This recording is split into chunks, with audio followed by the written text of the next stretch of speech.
Bienvenidos a esta plataforma Esa Noche Presenta TV. A nombre del grupo Esa Noche, su servidor Gerardo Sandoval agradece el favor de su sintonía. A petición de algunas de las personas que han tenido la amabilidad de estarnos sintonizando de forma retransmitida este programa, pues vamos a abordar ahora el tema de un personaje. Le damos la bienvenida al escritor Antonio S. Almeida. Bienvenido, Toño, y gracias nuevamente. Muchas gracias, Gerard. Buenas tardes a ti, buenas tardes a todas las personas que nos están viendo y escuchando por esta vía. En programas anteriores habíamos abordado de una forma global el libro Lo que no sabía de ellos, escrito aquí por mi hermano Antonio S. Almeida. Y pues ahora vamos a hablar, en este caso, el escritor de un personaje importantísimo en la historia de la independencia de nuestro país, o al menos eso es lo que nos han querido decir. Vamos a hablar de Miguel Hidalgo. Adelante, Toño. Pues muchas gracias, Gerard. Pues me atrevo a decir que es uno de los personajes más conocidos en nuestro país. Obviamente que hay otros más que son destacados, pero lo que es Miguel Hidalgo, Benito Juárez, son, me atrevo a decir, junto con Morelos también, que son de los personajes que se les ha dado muchísima difusión en la historia oficial. Y hoy, como bien dices, bueno, pues hoy toca abordar al personaje ícono de la guerra de independencia, que es precisamente Miguel Hidalgo. Pero, pues aquí atrás de Miguel Hidalgo hay cosas que, pues, no se conocen del todo. Y una de ellas, Ger, es precisamente su nombre. Creo ya lo platicábamos en la reunión pasada. Lo que fue el siglo XVIII y el siglo XIX, era, y todavía un poquito más atrás, era muy común, pero sobre todo del siglo XVIII y siglo XIX, era muy común que las familias pusieran a sus hijos unos nombres bastante largos y por consiguiente con apellidos también bastante largos. En el caso de Miguel Hidalgo, fíjate nada más, era, él llevó por nombre Miguel Gregorio, Antonio Ignacio, Hidalgo Costilla, Gallaga, Mondarte, Villaseñor.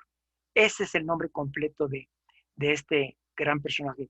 Así es que, y así podemos seguir con otros que posteriormente abordaremos, y también con nombres. Raro era el personaje que tenía nombre corto, y que así aparece en la historia y así apareció en su vida. Pero este personaje era, lo hemos también comentado, que yo me atrevo a decir que no hay alguna población en todo el país que no tenga una calle, una escuela, alguna plaza o inclusive hasta un mercado, también lo platicábamos, con el nombre de este personaje. Siempre que visitas un pueblo, clásico, Escuela Miguel Hidalgo, Escuela Benito Juárez, Escuela José María Morelos, pero lo que es Hidalgo y Juárez yo me atrevo a decir que son de de las figuras de la historia que más son recordadas a través también de este tipo de, de casos con esas construcciones. Pues bien, Gerard, fíjate, Miguel Hidalgo, pues es de todos conocido, nace en la hacienda de Corralejo, municipio de Pénjamo, Guanajuato, el 8 de mayo de 1753. Y a este señor, por fortuna para él, y debido también a las circunstancias por las que pasaba el país en aquel tiempo, le tocó vivir con una familia, bueno, en este caso sus padres no eran unas personas humildes, así es que eso le facilitó mucho las cosas a él desde el punto de vista educativo. Estuvo en escuelas y tuvo derecho obviamente a ellas por el recurso también económico con el que contaban sus padres. Y curioso que era, él fue alumno, vicerrector y rector del mismo espacio. Y me refiero al Colegio de San Nicolás. No sé si has visitado Morelia, que es en donde se ubica el colegio. Sí. Y ahí fue el señor, esas funciones tuvo. Imagínate nada más que trascendente y qué emocionante. Alumno, vicerrector, tesorero y rector de esa universidad, de la Universidad de San Nicolás, que es como la conocen. Así es que, pues es algo muy, muy bonito, me imagino, en la vida de él. Pero bueno, siempre la historia nos ha mostrado una cara en específico de de todos estos ídolos o actores de la historia, pero pues hay cosas, como mencionaba hace un rato, Gera, más allá y pues que son de las que se abordan en el libro y algunas pues las voy a tocar. Sobre todo las que son todavía, a mi juicio, de las menos conocidas. Fíjate, o fíjense, más bien dicho, este personaje, y cosa que también no se ha difundido la información, inicia obviamente la revuelta el 16 la madrugada del 16 de septiembre de 1810, pero pocos saben cuándo fue que aceptó incluirse a las juntas conspirativas este personaje. Y también quién lo invitó. ¿Quién lo invitó? Para esto te diré que era una persona muy conocida, muy afamada, era muy, muy, muy querida, querido gran personaje, Miguel Hidalgo.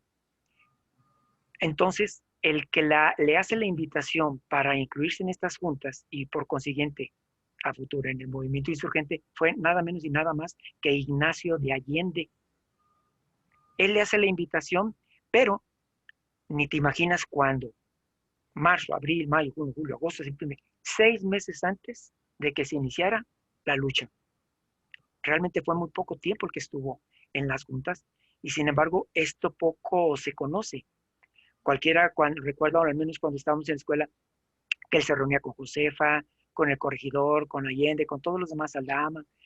Y yo me imaginaba, bueno, pues fue de los iniciadores. No, realmente, e inclusive la historia lo reconoce, al menos la historia no oficial, reconoce como un iniciador a Ignacio de Allende. Él fue el que empezó a alborotar todo este movimiento y obviamente, como también este personaje tenía mucha fama, un prestigio, era también un non plus ultra en lo que se desempeñaba dentro de la milicia, pues es que Miguel Hidalgo acepta y se convence pues de los ideales que traían estas personas con esas reuniones. Así es que solamente pasan 6 meses de la invitación, que acepta, claro, ya lo habían invitado antes él, pero como que insistió y al final de cuentas acepta. Y en septiembre se lleva a cabo esa lucha, el inicio de esa lucha. Y otra cosa bien importante, Jera y amigos que nos ven y nos escuchan, es por ejemplo que este gran personaje, pues obviamente no tenía el más mínimo conocimiento de estrategias militares, Tenía, pero lo perdón, mandé, no tenía. perdona que te interrumpa, Ah, tenía otro tipo de conocimientos y muy vastos. bastante que era. Mira, este gran personaje, a pesar pues de sus, ¿qué te diré? De sus características muy especiales, en donde se pone un poquito oscurita su imagen, él sabía italiano, francés, latín, náhuatl, otomí y tarasco. Date una idea nada más. Él tenía tanta noción de esos idiomas. A él le gustaba mucho leer a Voltaire o a Voltaire. Él tradujo obras de estos autores franceses al español y en algunas hasta para ponerse a representar obras de teatro que le gustaba, la escenificación para sus parroquianos. Entonces, pues, caray, un hombre muy, muy culto, que era muy culto. Si algo le reconocían a Hidalgo, era el grado de inteligencia y la amplia cultura que tenía el señor. Por eso, y lo que mencionaba hace unos instantes, pues el hecho de que captaba tenía muchos seguidores, parte como párroco, como sacerdote, y parte también, pues, por su misma capacidad intelectual de este gran, de esta gran persona. Otra cosa, fíjate, le delegan a él, le dan la responsabilidad, los mismos compañeros insurgentes, le dan a él la responsabilidad del ejército. Lamentablemente, precisamente por eso que no tenía la más mínima noción de estrategias militares y de cómo en un momento determinado comportarse o actuar para con todos los que estaban en la revuelta, porque hemos de entender que la mayoría eran indígenas, la mayoría eran indígenas, que eran realmente los criollos, que fue de donde surge este movimiento de independencia, pues eran la clase alta. Por consiguiente, ¿qué pasaba? Pues fácil, ellos no se metían tan de lleno a los balazos, a los catorrazos, eran más bien lo que siempre sucede, los de la bola. Entonces, llegó, te digo, a tener varias anomalías en su accionar. Y él los dejaba que hicieran saqueos, bueno, hasta violaciones, que eran, hasta violaciones, saqueos, y por consiguiente, pues la muerte, que era lo que los iba a dejar más contentos, para poder tener ya la certeza de que entre más españoles mataran, pues menos enemigos iban a tener.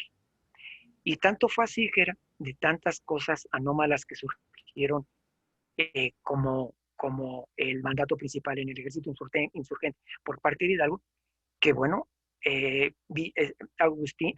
Ignacio de Allende se molesta sobremanera con él.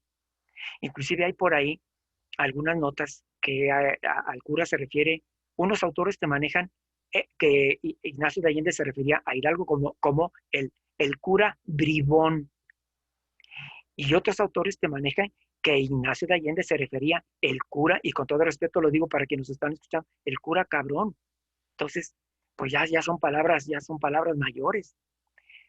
Bueno, tuvieron pues su enemistad, pero pues no enfocándonos solamente en ese hecho de Hidalgo, que era cuando llegó aquí, porque me imagino que la mayoría, cuando no todos de nuestros que nos están viendo y escuchando, llega Hidalgo con el ejército insurgente aquí a Guadalajara, llega a finales de noviembre de 1810.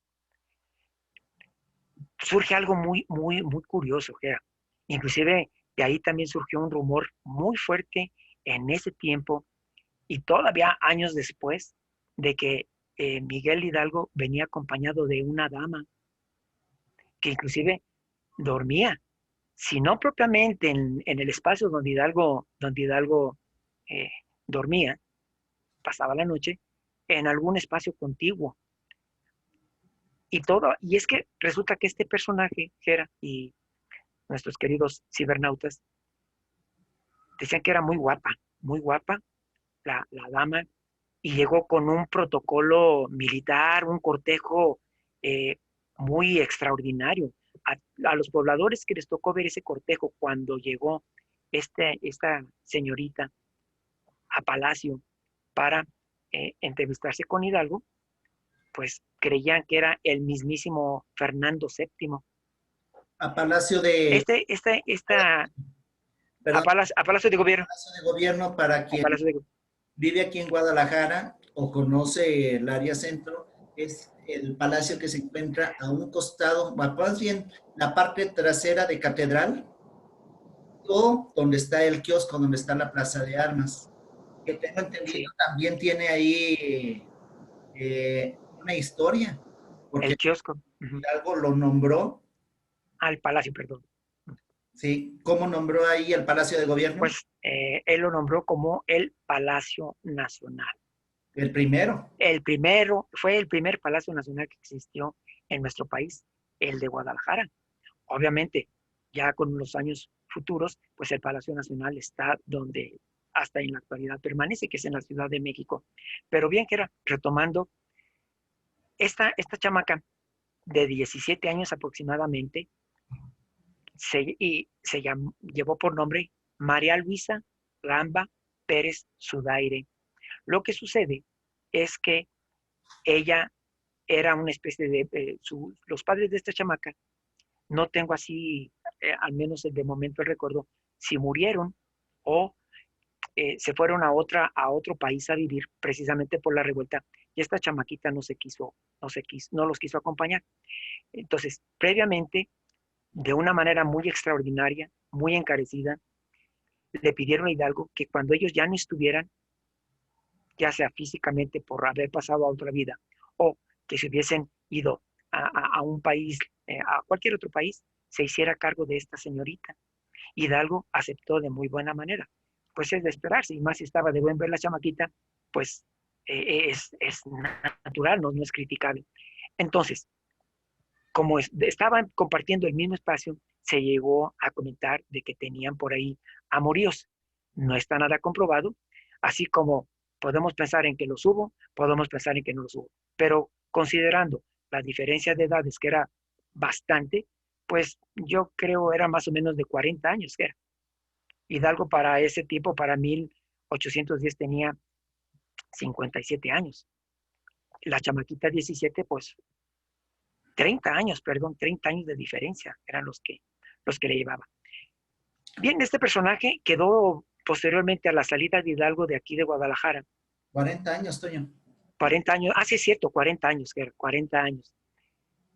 Este personaje queda en el olvido a partir de que Hidalgo sale de Guadalajara en enero del año 1811, que es cuando se da la famosa batalla de Puente de Calderón.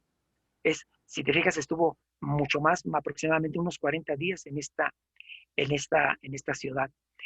Y otra, entonces, esta dama se pierde en la historia, ya nunca más se sabe de ella, y Hidalgo, bueno, pues ya atendió de manera más continua y aferrada el movimiento de independencia, así es que pues prácticamente se desliga de ese compromiso y la historia, pues ya esta niña desaparece. Pero hay otra cosa, Jera, precisamente cuando Miguel Hidalgo está aquí en Guadalajara con el ejército insurgente, otra parte del ejército insurgente lo traía Ignacio de Allende y llegaron a reunirse aquí en Guadalajara y decían eh, algunos comentarios que se hicieron en su tiempo, que por ahí están documentados, que se alteró totalmente la vida, al menos del centro histórico de la ciudad de Guadalajara, porque imagínate, miles de insurgentes se reunieron aquí, aparte, ponle, miles de caballos también, porque pues, obviamente no, no todos traían caballo, pero si eran miles de combatientes insurgentes, pues era lógico que vinieran, pues ahora sí que resguardados y con sus medios de transporte, que era el más común en aquel tiempo, su caballo. Así que dicen que sí fue algo que les ocasionó hasta temor a los habitantes de la Guadalajara de allá de 1800, finales de 1810 y principios de 1811. Así que si te fijas, Gera, pues son cosas pues raras, pero a la vez extraordinarias. Y sí, oye, entonces, dices que era muy de un coeficiente intelectual elevado, muy preparado. Sí. Y tengo entendido que se le conocía por un apodo. En efecto, Gera, el apodo era el zorro, ¿Por qué? por la astucia, porque es muy dado a saber que los zorros son muy astutos. Y este es o sea, la astucia, que en este caso transformémosle en algo más digno, de acuerdo a lo que él era, que era a su inteligencia. También por ahí hay otros autores que mencionan que el zorro se lo habían puesto sus amigos porque era tremendo con las damas, o sea, que sí pues sí andaba con algunas, no podemos decir que andaba de loco con varias, pero sí están registradas por ahí en la historia. Tres damas en el haber. Descendente. Sí tuvo, con estas tres damas en total tuvo cinco vástagos. Y según mencionan, sí lo reconoció. Ajá. Oye, algunos otros datos poco conocidos.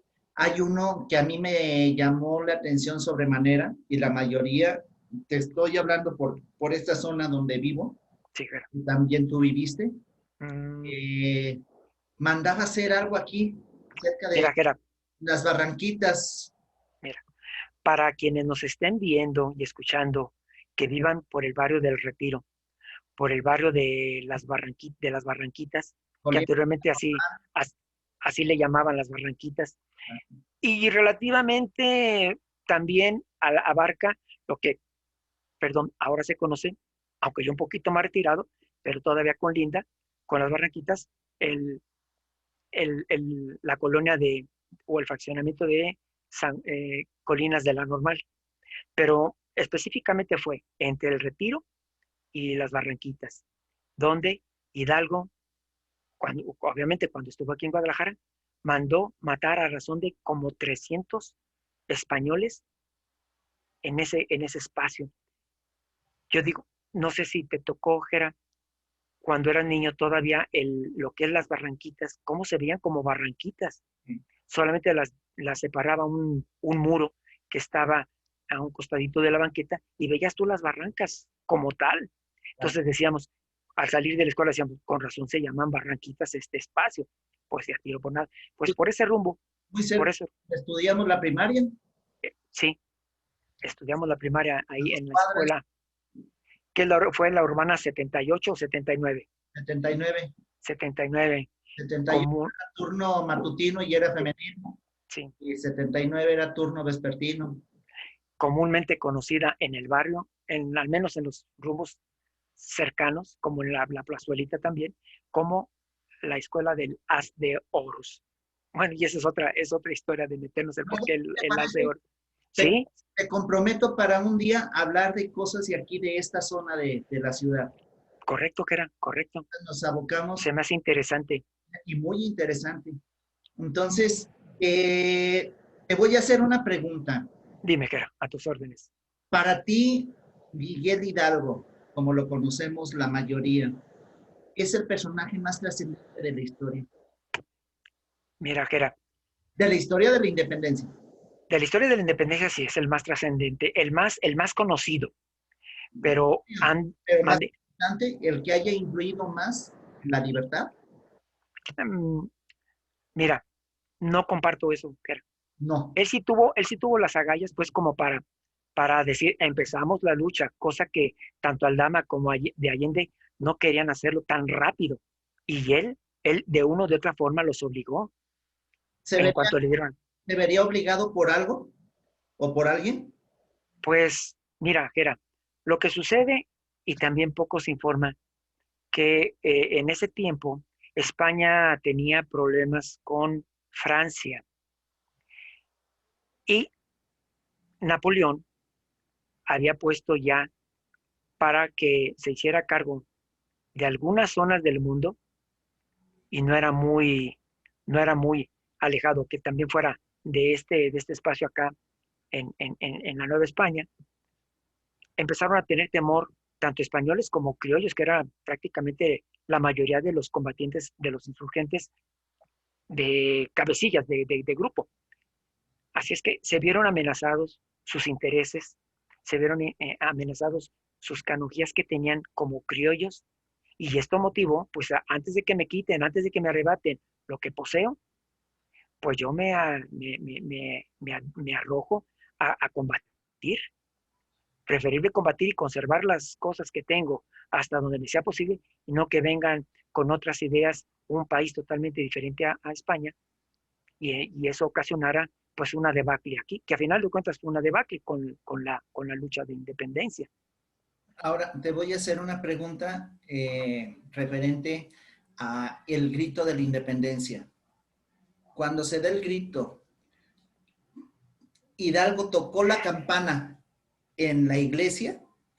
Mira que tradicionalmente sabemos que él fue el que dio el grito él tocó las campanas, pero no, no, están registros en quien hizo esa acción fue uno de sus subordinados de ahí del templo, allá en Dolores, Guanajuato. Algunos decían que le apodaban el cojo, porque renqueaba. Este, otros, bueno, lo llamaban por su apellido, que era Galván. Entonces, algunos autores, insisto, manejan, fue el cojo Galván o el señor Galván el que se encargó de llamar tocando las campanas, pues, o la campana, para que se hiciera presente en el atrio del templo de ahí de Dolores Hidalgo. Y, Digo, actualmente Dolores Hidalgo, Guanajuato. y hubo alguna reunión en su casa Sí, previa, mira, sí, previa que o posterior al grito.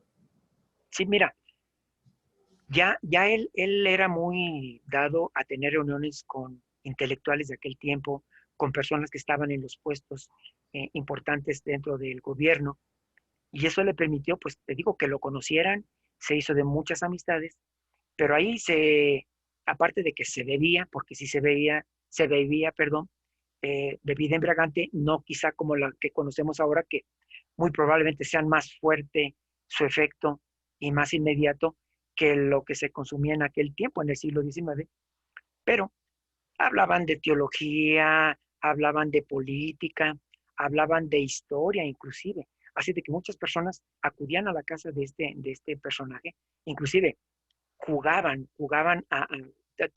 eran muy dados en aquel tiempo a los clásicos juegos de mesa. También Hidalgo intervenía en ello. Así es que pues a Hidalgo pues era el centro de la atención en su casa y en las otras reuniones que se hacían fuera de ella. Pero retomando lo que dices, que era, también se llegaron a dar reuniones en su espacio particular. Híjole, no, es que da para esto mucho más el tema. Ahora, nosotros conocemos, bueno, ya lo que viene siendo el grito de independencia, la arenga, nosotros la conocemos de una forma. Tengo entendido que dentro de cuando Hidalgo empezó a arengar al pueblo, hizo un grito, ahora sí, no muy mexicano. Sí, Gerard, él se encargó una vez ya reunidos su gente, pues él dijo, entre otras cosas, hay dos frases que son muy emotivas en cierta forma, al menos una de ellas, pero muy representativas y muy significativas por ende, que es viva Fernando VII y la otra era viva la Virgen de Guadalupe. Obviamente ya te has de imaginar cuando se enardeció más la población, cuando se gritó viva la Virgen de Guadalupe. Y en el libro menciono que pues obviamente ya ellos con la autorización, ahora sí que de un sacerdote, de que se hacían cosas malas, estaban de una u otra forma perdonados, pues y más con la venia de la Virgencita, pues esto fue tremendo. Y se incrementó, Gera, esta, ¿qué te diré? Pues esta confianza que le dio a los indígenas con ese grito cuando llega a Totonilco y toma un cuadro, no el clásico estandarte que nos dicen. Es un cuadro más o menos como de 2 metros de altura. Y según algunas versiones, lo menciona, por cierto, Paco Ignacio Taibo Dosgera, que era un cuadro como los clásicos cuadros que hay en muchos templos, pesados, bien hechos. Y bueno, pues ese fue el que quitaron y los cargaban entre varios. Pues es una idea equivocada el representar a Hidalgo con su clásico estandarte ahí en una asta y que será como de 1 metro el estandarte o poquito más de 1 metro. Pues no, la realidad es otra. Entonces, nosotros conocemos una imagen de Hidalgo, eh, tal vez errónea. Para empezar, Uh-huh. tengo entendido que el Hidalgo que nosotros conocemos en los libros, en las estampitas, las monografías, no es el verdadero Hidalgo, porque nos lo pintan ya de una edad muy avanzada, cuando él murió relativamente joven. Pues sí, Jera, él murió de 58 años de edad y bien dices, realmente la imagen más conocida de Hidalgo fue difundida a raíz de que 50 años más tarde, cuando Maximiliano de Habsburgo llega a ser emperador de México, le ordena, si mal no recuerdo, era el pintor de la corte, de nombre Joaquín Ramírez, quien se encarga, de acuerdo a descripciones que había de Hidalgo, de, bueno, de pintar la imagen de él. Y aunque honestamente te diré, no tengo preciso cuál de todas las imágenes, porque hay varias de Hidalgo, es la que se han apoyado los demás, pues, historiadores o quienes venden las monografías, las cartitas que conocemos de Hidalgo. No te sabría decir específicamente cuál sería, porque hay en unas en las que se ve inclusive todavía menos gordito, menos cachetoncito, pero se debió a eso, Jera. Hay una descripción que en eso también se apoyó Joaquín Ramírez, el pintor de la corte de Maximiliano, de Lucas Alamán, que le tocó vivir esa época, en donde él describe físicamente a Hidalgo. Palabras más, palabras menos, lo ubica como un hombre de espaldas anchas, pero como encorvadito, como jorobadito, bueno, no propiamente jorobado, pero sí como hecho hacia adelante. Así es que con esas y otras más información que está bien, bien datada, la descripción que hace Alamán es que también se apoya Joaquín Ramírez para plasmar esa imagen de, este, de esta figura de la historia de México. Y posterior, perdón, hay otros más que en lo sucesivo, otras dos personas más, Claudio Linati hace un dibujo de él, un dibujo a colores, sí, creo que está a colores, y hay otro que es de apellido de Claudio Terrazas, quien hace una estatuilla. Entonces, sí, deja ver, La estatuilla es la sí, que se encuentra. es la que hace Terrazas, ¿mande? Y esos dos, ¿qué era? La estatuilla es la que está en Chapultepec. Sí, Jera, tanto la estatuilla, que ha de ser como de unos 20, 25 centímetros a lo máximo, sin contar la base o ¿cómo le llaman? Pues la base en la que está hecho, o al menos presentada. Esas dos están, la estatuilla y la litografía de Linati en el castillo de Chapultepec. Entonces, pues son imágenes que son un poquito más apegadas, según dicen los expertos, la que está en la estatuilla. Pero hay otras versiones que dicen que es la del Inati, la del dibujo. Así es que pues no sabemos con seguridad cuál de las dos representaciones de Miguel Hidalgo sea la que más se parece a las acciones reales que tuvo el cura en la realidad.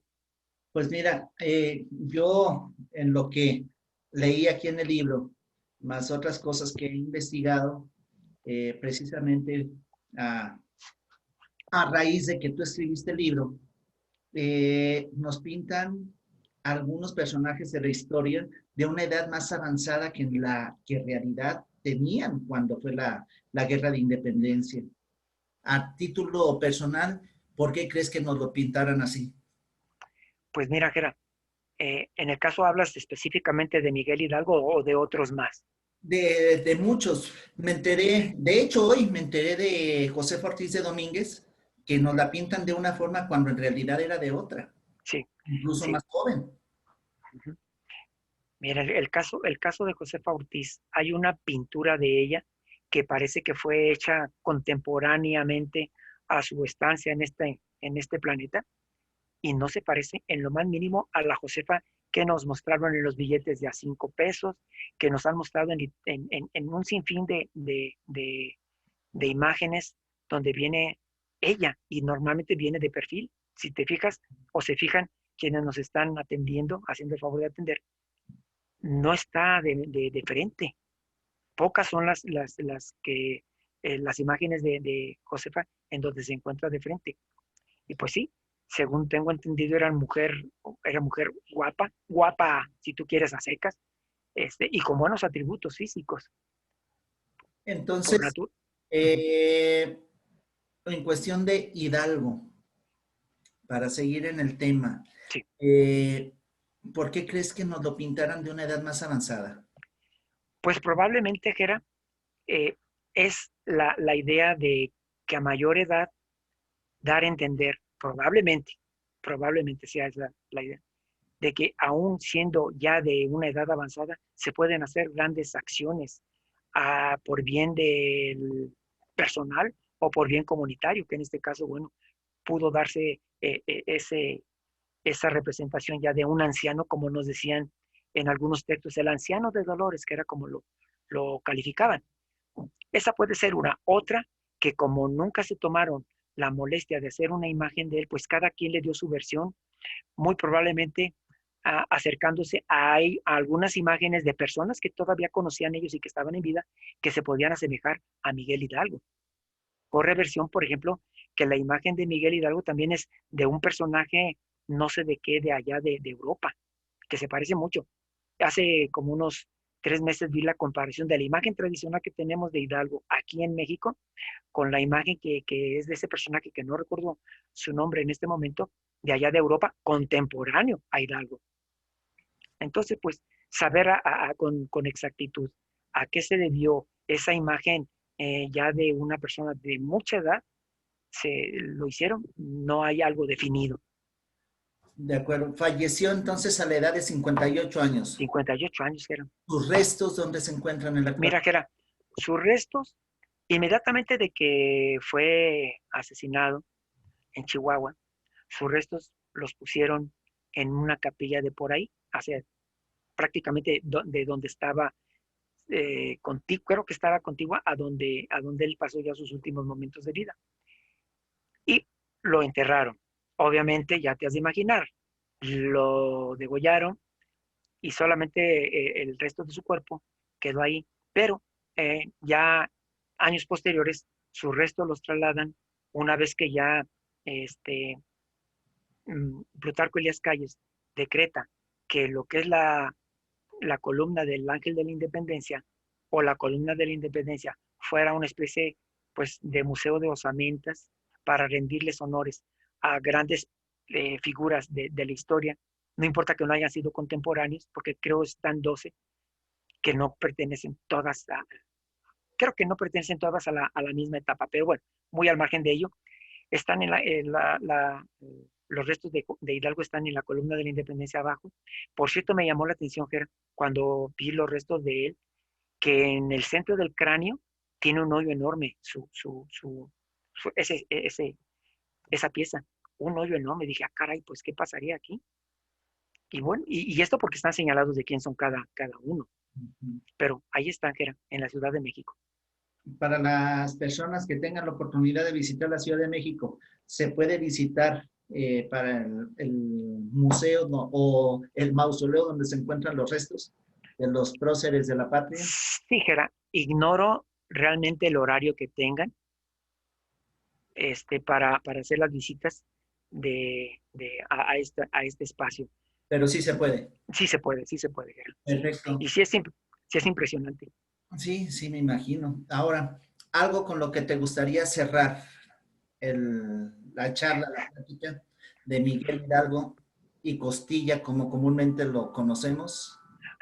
Pues mira, Gera, algo para concluir es que este personaje se le, en el juicio que le hicieron, le dieron 53 cargos por los cuales fue enjuiciado. Entre esos 53 cargos, o sea, los motivos por los que según las autoridades eran más que suficiente para que él fuera fusilado, están entre cargos militares y cargos religiosos. Pero imagínate, 53, que era, son muchísimos cargos los que le ponen. Y obviamente, pues te has de imaginar que al poco tiempo de que empieza la revuelta de la independencia y que las altas jerarquías de la iglesia católica del país lo excomulgan, aunque posteriormente dicen que le quitaron eso del excomunio, que volvió a hacer otra vez.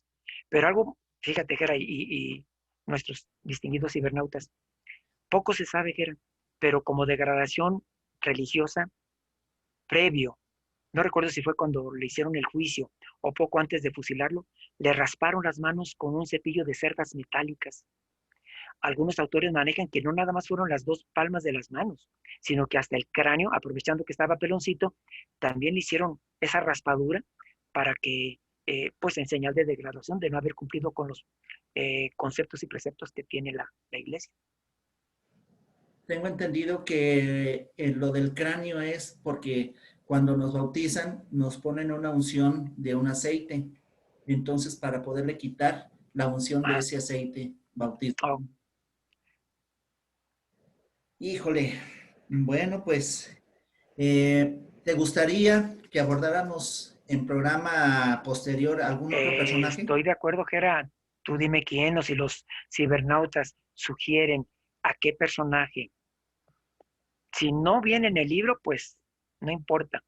De la historia lo abordamos, Gera, lo abordamos. Sería preferentemente uno del libro.